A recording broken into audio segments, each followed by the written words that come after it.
তুমি যখন কাজে যাও দুলাভাই তখন আমাকে বলে চল আমরা রুমে গিয়ে গল্প করি, সিনেমা দেখি। তুমি বাসায় না থাকলেই দুলাভাই শুধু আমায় তার রুমে ডাকে আর বলে আমার মাথায় কেমন জানি জিন জিন করে ব্যথা করছে, একটু মাথায় মালিশ করে দিত, তাহলে হয়তো মাথার ব্যথাটা কমে যেতে পারে। দুলাভাই বলে তোর বোন তো সারাদিন অফিসের কাজে থাকে, আমার দেখাশোনা তোরই করতে হবে। 11 বছরের ছোট বোনের মুখে এমন কথা শুনে থমকে দাঁড়ায় মিতু। বোনকে কাছে টেনে নিয়ে মাথায় হাত বুলিয়ে জিজ্ঞাসা করে, হ্যাঁ না বই না আমার, কি কও এইসব?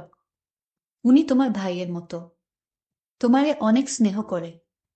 হেই দিন তুমি কাজে যাওয়ার পর দুলাভাই আমারে কইল হেনা পানি দে। আমি পানি নিয়ে যাইতেই আমাকে বলল, তোরে অনেক টাকা দিমু, তুই স্কুলে গিয়ে ফুচকা খাবি, বন্ধুদের নিয়ে ঘুরতে পারবি, তুই শুধু আমার একটা কথা রাখবি। দুলভাই কি বলতে চায় তা না শুনেই আমি চলে এলাম। মিতু চমকে উঠল। কি শুনছে ছোট বোনের মুখে এইসব?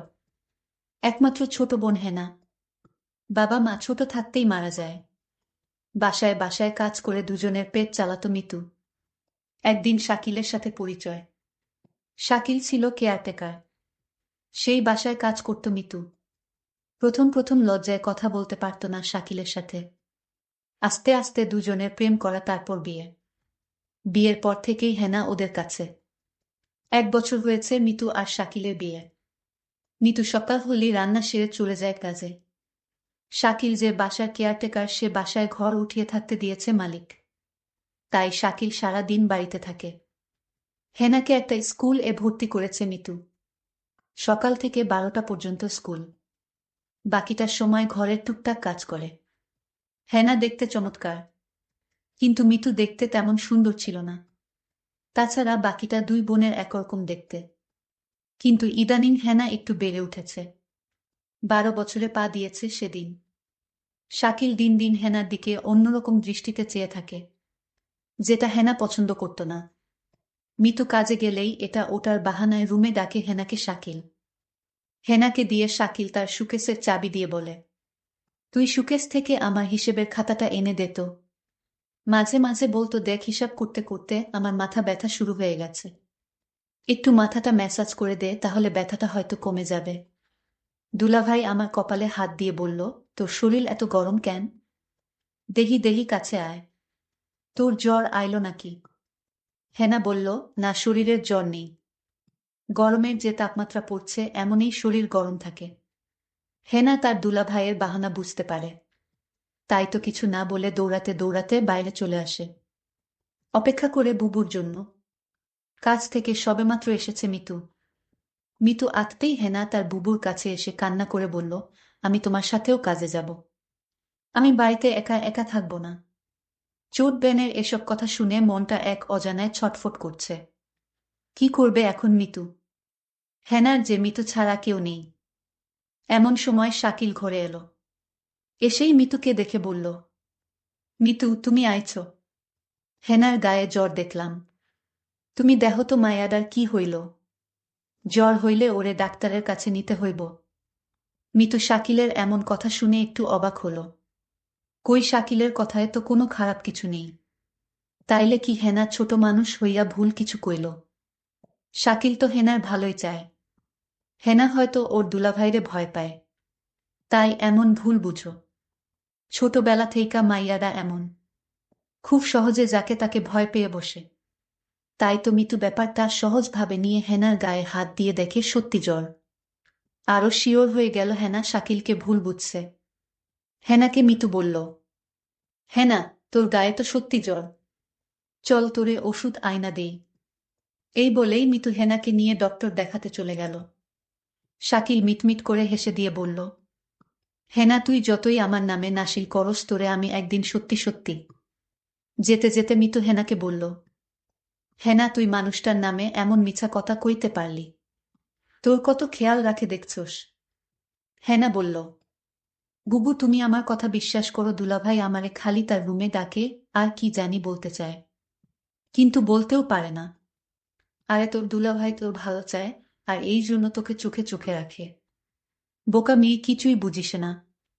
মিতু ছোট্ট হেনাকে বুঝিয়ে বলল, শাকিল একেবারে সাধাসিধে, ভুলটা হেনার।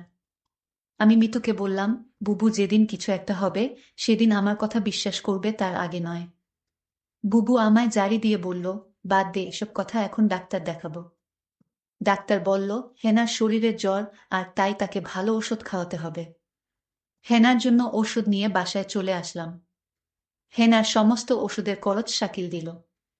আমি হেনাকে বললাম, হেনা দেখছিস আমাদের কত কেয়ার করে তোর দুলাভাই। ওষুধের সমস্ত খরচ শাকিল দিয়ে দিল। বুবু আমার মনের কথাটা বুঝল না। বুবু, তুমি শুধু শাকিল ভাইয়ের উপরের দিকটাই দেখলে, ভিতরের রূপটা দেখলে না। রাতে খাওয়া দাওয়া শেষ করে হেনা শুয়ে পড়ল। আমি হেনাকে বললাম, কিরে হেনা, তুই ওষুধ খেলি না? ঔষধ না খেলে তোর জ্বর ভালো হবে না, তুই দিন দিন অসুস্থ হয়ে যাবে। বুবু, আমার গায়ে জ্বর নেই, আমি ওষুধ খাবো না, আমি সুস্থ আছি। কি বলছিস পাগলি মেয়ে? ডাক্তার বলল জ্বর আছে, আর সে বলছে জ্বর নেই। বুবুর জোরাজুরিতে আমি জ্বরের ওষুধটা খেয়ে নিলাম। আমার কিছুই করার ছিল না।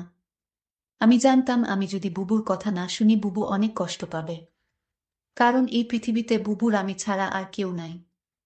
আর তাই আমি বুবুকে কষ্ট দিতে চাই না। কিন্তু বুবু আমার একটা কথা কোনোভাবেই বিশ্বাস করছে না। কিন্তু বুবু বিশ্বাস করবে সেই দিন, যেদিন আমার একটা কিছু হবে, তার আগে না। কিছুদিন পর বুবুর অফিস বন্ধ দিয়েছিলে 1 সপ্তাহ। সারাদিন বুবু বাড়িতে থাকত। আমি স্কুলে যেতাম আর 12টা বাজে চলে আসতাম। কিন্তু বুবু এই 1 সপ্তাহ বাড়িতে থাকাতে শাকিল ভাই কেমন জানি হয়ে গেছে।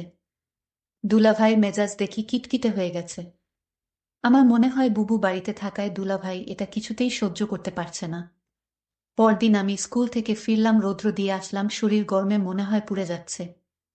দুলাভাই তখন আমার কপালে হাত দিয়ে বলল, সর্বনাশ, মেয়েটা তো আজ জ্বরে পুড়ে যাচ্ছে, তাড়াতাড়ি চলো ডাক্তারের কাছে নিয়ে যাই। বুবু তখন বলল, তুমি হেনাকে নিয়ে ডাক্তার দেখিয়ে আসো, আমি বাড়ির রান্না ভাড়ার কাজটা সেরে নেই। হেনা তখন আমায় বলল, বুবু আমার জ্বর হয়নি, আমি ডাক্তারের কাছে যাব না। বুবু, তুমি কেন বুঝ না আমার কথা?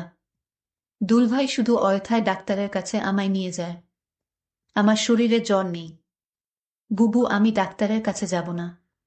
দুলাভাই বলল, আচ্ছা তুমি যখন যেতে চাচ্ছ না, তাহলে আমি গিয়ে ওষুধ নিয়ে আসি। বুবু বলল, দেখছিস তোর দুলাভাই কত ভালো, তোর একটু সমস্যা হলেই তোর জন্য কত কিছু করে। আজকাল এমন মানুষ পাওয়া বড়ই কঠিন। হ্যাঁ না বুবু, তুমি দুলাভাইকে চিনতে পারোনি। তুমি মানুষটার সাথে সংসার করছো, অথচ তার মন মানসিকতা সম্পর্কে তোমার ধারণা নেই। বুবু, বুবু, দুলাভাই তোমার সামনে আমার সাথে ভালো আচরণ করে। চুপ কর, তোর দুলভাইয়ের নামে কোনো বদনাম করবি না। আমি বুবুর কথা শুনে অবাক হলাম আর মনে মনে বললাম, বুঝবে বুবু, বুঝবে।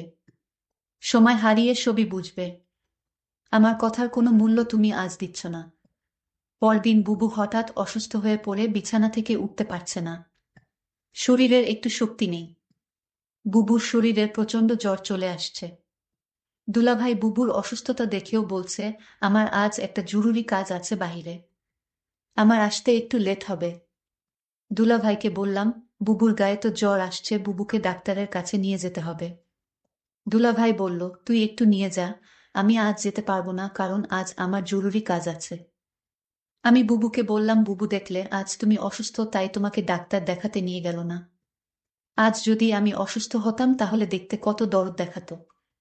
বুবু আমার কথা শুনে কিছুটা আমার কথা বিশ্বাস আসলো। বুবু তখন মনে মনে বলল, ঠিক আছে, শাকিলের মতলব সম্পর্কে আমার জানতে হবে। শাকিল কি আসলে সে উপরে উপরে ভালো, নাকি সত্যি শাকিল একজন ভালো মানুষ? রাতে শাকিল ঘরে ফিরল, ডাইনিং টেবিলে খাবার ছিল। সে নিজ হাতে খাবার খেয়ে সোজা ঘুমিয়ে গেল। আমি আশ্চর্য হয়ে গেলাম। আমার খুব কষ্ট হচ্ছিল। শাকিল আমায় অসুস্থ দেখে গেল, অথচ একবারও জিজ্ঞেস করল না, তোমার কি জ্বর কমেছে? শাকিল জানি কেমন হয়ে গেছে, অথচ গতকাল আমার বোনের জ্বর আসলো, তার প্রতি সে কত না কেয়ার দেখালো। এসব চিন্তা করতে করতে আমার রাতে ঘুম হচ্ছিল না। আমি সারা রাত ঘুমাতে পারিনি। তাহলে আমার চোট বোনটা যা বলল তা কি সত্যি বলেছে? না, এ হতে পারে না। সকালে ঘুম থেকে উঠে দেখি শাকিল নাস্তা না করে চলে গেছে। আমি তাকে ফোন করছিলাম, সে ফোন ধরে বলল, আমি একটা কাজে আছি, আমি তোমায় পরে কল দিচ্ছি। আমি তখন শাকিলকে বলতে চেয়েছিলাম, শাকিল, আমার 2 দিন ধরে জ্বর, আমার জন্য কিছু ঔষধ নিয়ে এসো। সেটা বলার আগেই সে ফোন কেটে দিল। আমি ভাবলাম কিছুক্ষণ পর আবার ফোন দিব। প্রায় 2 ঘন্টা পর আমি শাকিলকে ফোন করলাম। আমি বললাম, 2 দিন ধরে আমি অসুস্থ, তুমি আমার খোঁজ রাখনি কেন? শাকিল বলল, আরে আমি এই 2 দিন একটু বিজি ছিলাম, তাই কোনো খোঁজ রাখতে পারিনি। তারপর আমি বললাম, যদি পারো তাহলে আমার জন্য কিছু ওষুধ নিয়ে এসো। ঠিক আছে ঠিক আছে, আমি নিয়ে আসবো, এখন ফোন রাখো। আমার মনে হলো আমি তাকে ফোন দিয়ে বিরক্ত করেছি। একদিন রাতে শাকিল ঘুমাচ্ছিল, হঠাৎ মধ্যে রাতে দেখি শাকিলের রুমে নাই। আমি রুমের চারদিক ভালো করে খুঁজতে লাগলাম, কোথাও শাকিলকে দেখতে পাইলাম না। তারপর দরজা খুলে রুম থেকে বের হয়ে দেখলাম হেনার দরজার কাছে গিয়ে হেনাকে ডাকছে। আমি বললাম, শাকিল তুমি হেনাকে ডাকছো কেন? শাকিল আমাকে দেখে চমকে গেল। শাকিল বলল, আর বলো না, হেনার ঘরে আমার ল্যাপটপটা রাখা ছিল, তাই হেনাকে ডাকছি। কারণ ল্যাপটপে অনেক হিসাব পড়ে রয়েছে, তা আজ রাতে শেষ করে অফিসে জমা দিতে হবে। শাকিল তুমি আমার সাথে মিথ্যা বলো না। আমি জানি তুমি জব করো না, আর তাহলে তোমার অফিসে কিসের কাজ? মিতু তুমি আমার মুখের উপর তর্ক করো না। আমি যা বলছি তাই সত্যি, আমি নতুন একটা অফিসে জব নিয়েছি। আমি তার সাথে আর কথা বাড়ালাম না। শাকিলের প্রতি আমার সন্দেহর মাত্রাটা বেড়ে চলল। এখন শাকিলকে আমার তেমন বিশ্বাস হয় না। কখন কি করে বসে তার কোনো ঠিক নেই। আমি শাকিলকে বললাম, যেহেতু তুমি একটা চাকরি পেয়েছ, তাহলে আমার আর কাজের দরকার কি?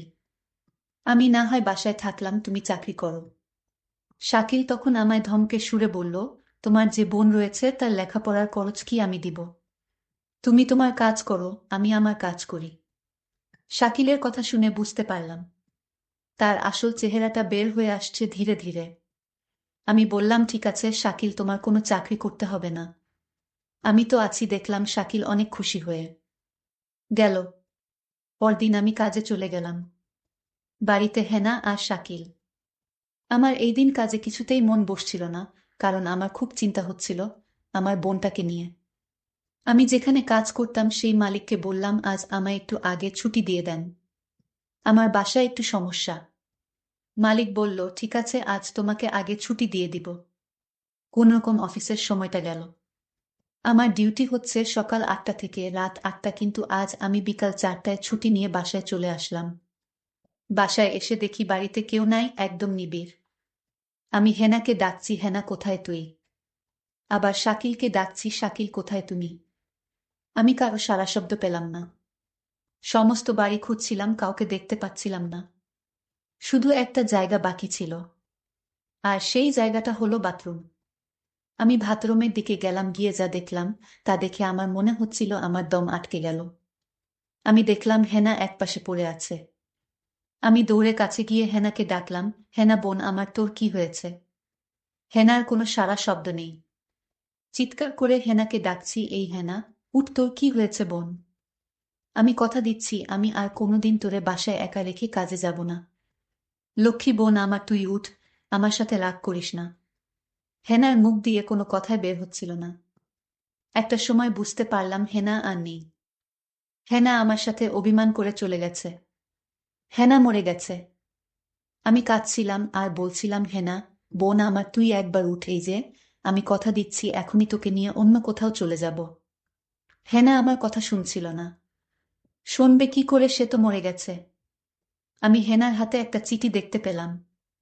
চিঠিটা তার হাত থেকে নিয়ে খুলে দেখলাম। চিঠিতে লেখা ছিল, বুবু তুমি আমার কথা বিশ্বাস করছিলে না। আমি অনেক কষ্ট নিয়ে দুনিয়া থেকে চলে গেলাম। এর কারণ হলো আমার দুলাভাই। বুবু তুমি আমাকে ক্ষমা করে দিও। আর তোমার প্রতি একটা অনুরোধ, তুমি শাকিলকে ছেড়ে চলে যেও, তা না হলে আমার আত্মা শান্তি পাবে না। আমার আর বুঝতে বাকি রইল না কেন হেনা দুনিয়া ছাড়ল। কি ঘটেছিল? আমার বোন ঠিকই বলেছিল, বুবু তুমি সময় হারিয়ে সব বুঝবে। আজ আমার বোনের কথার ফল আমি পেয়ে গেলাম। কিন্তু আমি এর শেষ দেখে ছাড়ব। আমি শাকিলকে খুঁজতে লাগলাম। আমি শাকিলকে কোথাও খুঁজে পাচ্ছিলাম না।